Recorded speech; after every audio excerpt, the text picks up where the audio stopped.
Imagine winning one of history's greatest wars with a dead man. No gunfire, no battlefield heroics, just a lifeless body carrying a briefcase filled with carefully crafted secrets. It sounds like something from a Hollywood thriller, but this incredible mission actually happened. In 1943, British intelligence launched an operation so brilliant that it fooled Adolf Hitler himself and helped change the course of World War II forever. By the spring of 1943, the Allies had finally begun pushing Axis forces out of North Africa. Their next objective was clear: invade Europe through the island of Sicily. But Germany knew Sicily was the obvious target and had heavily fortified it. A direct invasion would almost certainly lead to catastrophic losses, forcing Allied leaders to search for a completely different solution. Military commanders faced an impossible question. How could they convince Hitler to defend the wrong place? Every conventional tactic had already been considered. Air raids,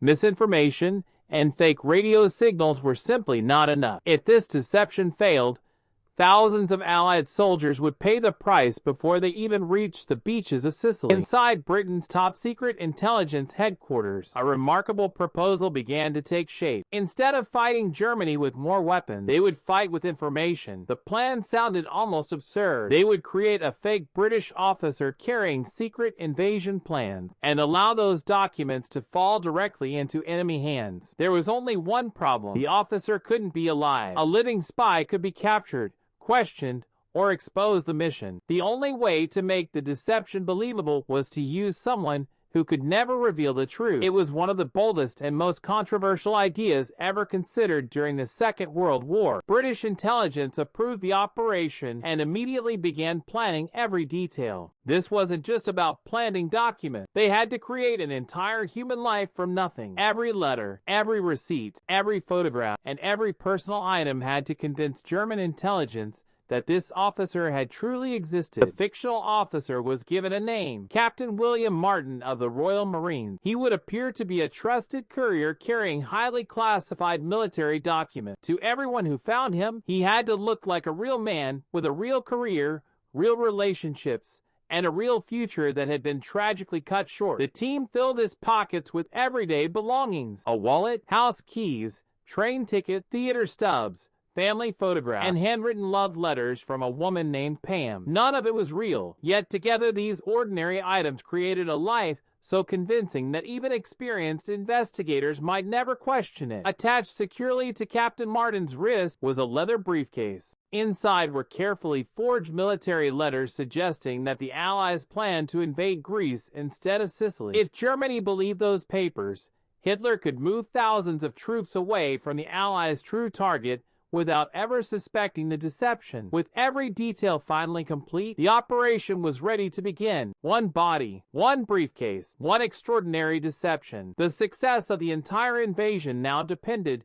on whether the enemy would believe a story that had never happened. The fate of thousands of soldiers rested on a single impossible gamble. The operation needed one final piece: a body. British intelligence searched for someone whose death would not raise suspicion and whose identity could remain hidden. Eventually, they found a suitable candidate. His real name was Gilwynewr Michael, a Welsh civilian. In death, he would become someone entirely different: a Royal Marines officer named Captain William Martin. Transforming an ordinary civilian into a British officer required extraordinary attention to detail. He was dressed in an authentic Royal Marines uniform, complete with official identification, dog tags, and personal effect. Every button, every insignia, and every document had to withstand careful inspection. Nothing could look staged or artificial. A convincing disguise wasn't enough. Captain Martin needed a believable life. Intelligence officers created what they called pocket litter, the everyday items people naturally carried. They filled his pockets with receipts,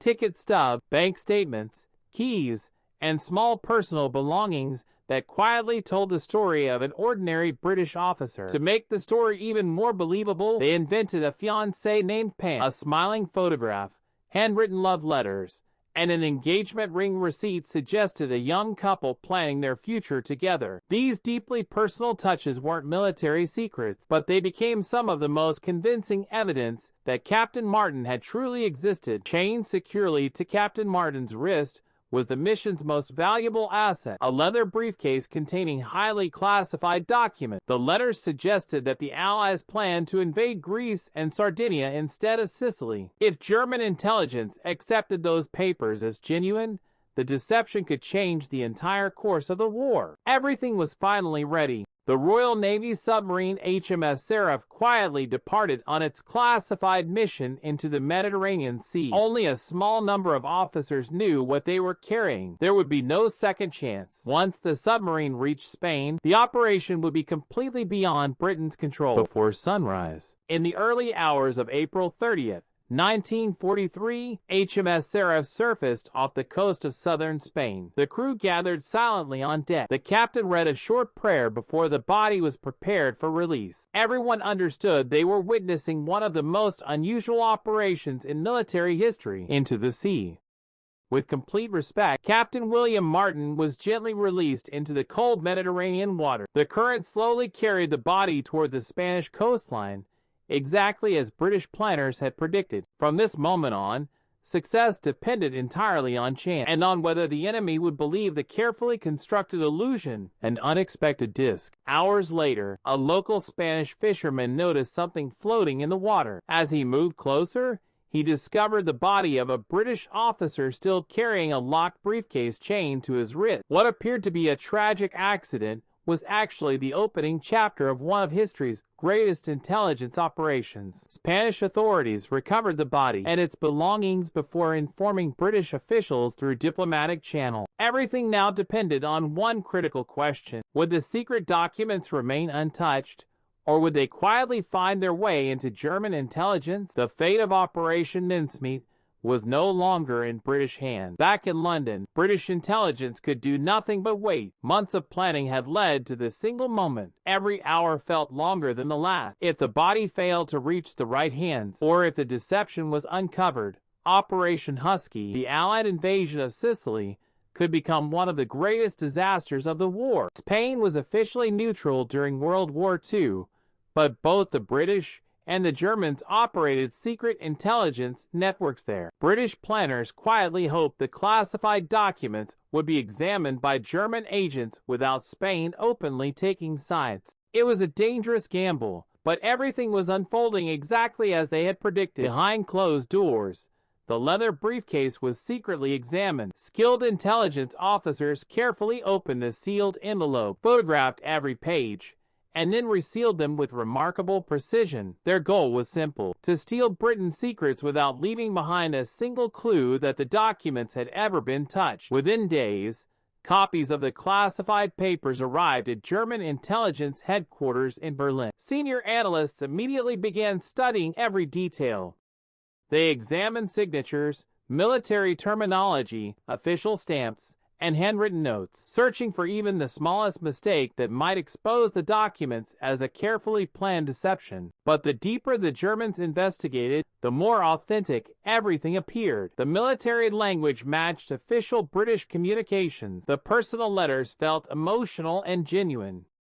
Even the worn edges of the documents suggested they had been carried for weeks. Every tiny detail strengthened the illusion instead of raising suspicion. German intelligence reached an extraordinary conclusion. They became convinced that Sicily was only a diversion, and that the real Allied invasion would strike Greece and Sardinia. It was exactly the false narrative British intelligence had spent months carefully constructing, and now Germany fully believed it. The intelligence reports quickly reached Adolf Hitler himself. Already concerned about protecting southern Europe, Hitler accepted the documents as authentic. Without realizing it, he was making one of the most significant strategic mistakes of the Second World War. Following Hitler's orders, German divisions, tanks, aircraft, and defensive units were moved toward Greece and the Balkans. Valuable military resources that should have defended Sicily were now hundreds of miles away, preparing for an invasion that would never happen.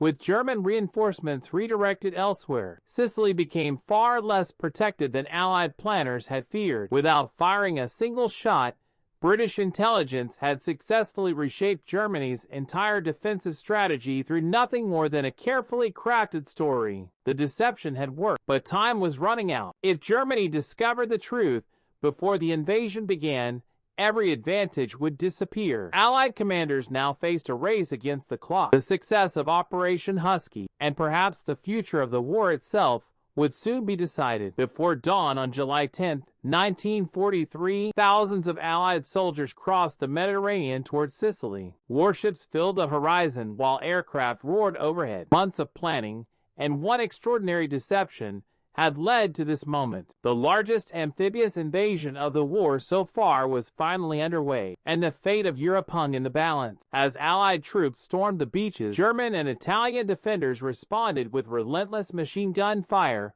artillery, and air attack. The fighting was fierce, but something was different. Many of Germany's strongest reinforcements were missing. Hitler had unknowingly weakened Sicily's defenses, exactly as British intelligence had hoped, while German commanders anxiously prepared for an invasion of Greece that would never come. Allied forces pushed steadily across Sicily. Every mile gained proved that Operation Mincemeat had achieved its purpose. A carefully crafted lie had successfully redirected an entire army away from the real battlefield. Within weeks, Sicily was firmly under Allied control. The victory opened the door to mainland Italy, forced the Axis into retreat, and dramatically shifted the balance of power in Europe. Historians still regard the Sicilian campaign as one of the most important turning points of World War II. Operation Mincemeat demonstrated that intelligence could be just as powerful as tanks, aircraft, or battleships. Without winning a major battle beforehand, British planners had changed Germany's strategy using nothing more than patience, precision, and an extraordinary understanding of human psychology. Even after the war, Operation Mincemeat remained one of Britain's most closely guarded secrets. The files stayed locked away for years, and the public had no idea that one of the greatest military victories had been made possible by an elaborate deception few people even knew existed. The man who became Captain William Martin was later identified as GONDWR Michael, a Welsh civilian whose body played a remarkable role in history. Though he never volunteered for the mission, his final journey became one of the most extraordinary contributions to the Allied war effort.